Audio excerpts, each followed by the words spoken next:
in Numbers, who does God give the priesthood to? Aaron Cohen. Right there. So he said, let's read it here and put it up. So it says, he and his descendants, so Aaron and Aaron's descendants, okay, unqualified, all of his descendants, will have a covenant of a lasting priesthood. And this lasting I know where you're going with this, with the descendants of Zadok. Yes, I know where you're going with this. But the priesthood it's here, not. just one second. That's not a contradiction. Just one second. I'm not saying it is. I'm not saying it's a contradiction. So here he says, the priesthood is for his descendants, olam, forever. But if you go to the book of Samuel, God says to, what was it, Eli, his name? He says that because of Eli, look, he recalls what he promises forever in Numbers. Look what he says. He says, therefore the Lord, the God of Israel declares, I promised that the members of your family would minister before me forever. So that's Numbers. That's what we just read. But now the Lord declares, far be it from me. Never mind, God says. Never mind. I take that back. He says, those who honor me, I will honor, but those who despise me, I will despise. The missionary attempts to argue that even when God declares something to be eternal, such statements are nevertheless still open to abrogation, and therefore the Torah, despite being described as eternal, may still be superseded by a new revelation, the Quran. The missionary appeals to a verse stating that the priesthood would be an everlasting covenant for the offspring of Aaron, and then quotes the book of Samuel, where we find this exact priesthood being taken away.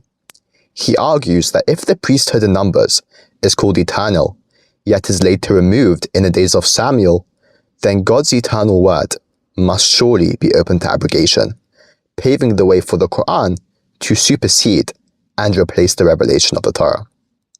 To begin with, when we look to the passage in question, we find that the missionary is misquoting it from its original context. The verse in Numbers does not say that the priesthood would be promised to all of Aaron's descendants eternally, but rather that the eternal covenant of priesthood would be granted specifically through the descendants of Pinchas, one of the grandchildren of Aaron, as a reward for his zealous defense of God's honor. As it states in the preceding verses, Pinchas, the son of Eleazar, the son of Aaron, the priest, has turned my wrath away from the children of Israel, in that he was zealous for my sake among them, that I consume not the children of Israel in my jealousy. Therefore say to him that I grant him my covenant of peace, and he shall have it, and his seed after him, the covenant of an eternal priesthood, because he was zealous for his God, and made atonement for the children of Israel.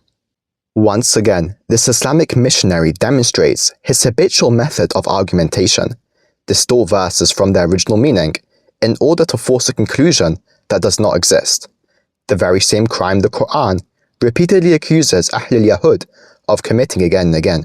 For we find that the verse in Numbers only speaks of the perpetual continuation of Pinchas' line, not an unconditional guarantee to every branch of Aaron's descendants, such as through Pinchas' uncle, Itamar, or the numerous other brothers of Pinchas mentioned in 1 Chronicles chapter 24.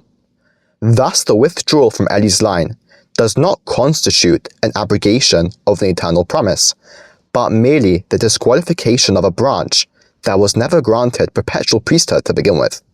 In regards to the statement in 1 Samuel, therefore declares the Lord, the God of Israel, I indeed said that your house and your father's house would remain in my service eternally. But now declares the Lord, far be it from me, for those who honor me I will honor, and those who despise me shall be dishonored. The point of God's declaration is to say that although he had originally intended that the rights of priesthood would never depart from the house of Eli either, the privilege would now be revoked on the account of sin. The justification for God's withdrawal is stated in the very same verse. For those who honor me I will honor, and those who despise me shall be dishonored. Thus, God himself makes it clear that the promise of eternal priesthood is conditional, and may only be retained by those who honor God and remain pure. As we find written in the book of Leviticus, chapter 21, verse 1, and God said to Moses, speak to the priests, the sons of Aaron, and say to them, none shall defile himself from a corpse of his kin. Leviticus 21, verse 6, they shall be holy to their God, and not profane the name of their God. For they offer offerings of God, by the fire, the food of their God, and so they must be holy. Thus, it is clear from Leviticus that a priest may only serve before God if he maintains holiness and refrains from desecrating God's name. The removal of Eli's privilege by his son's failure to uphold these conditions does not constitute an abrogation or a change in God's decree, for the decree itself was established upon the principle that it may be withdrawn if these conditions became violated. However, the Torah, unlike all other covenants, is commanded upon Israel as an eternal obligation in an unqualified and unconditional manner, guaranteeing its everlasting validity and binding observance upon every Jew in every generation forever. The missionary's argument is not merely flawed, but intellectually dishonest. He cites a covenant whose eternality is entirely conditional, and then slyly attempts to smuggle it as if it were some parallel to the Torah's absolute and unconditional eternal binding command. This is not an argument, but a calculated serpentine-like attempt by the Orthodox Muslim to act fallaciously, so that he may deceive and manipulate his audience into believing that he has cited a legitimate refutation of Judaism, precisely the sort of behavior Muslims enjoy mouth-foaming over accusing Jews of. If you enjoyed our video, please like and subscribe.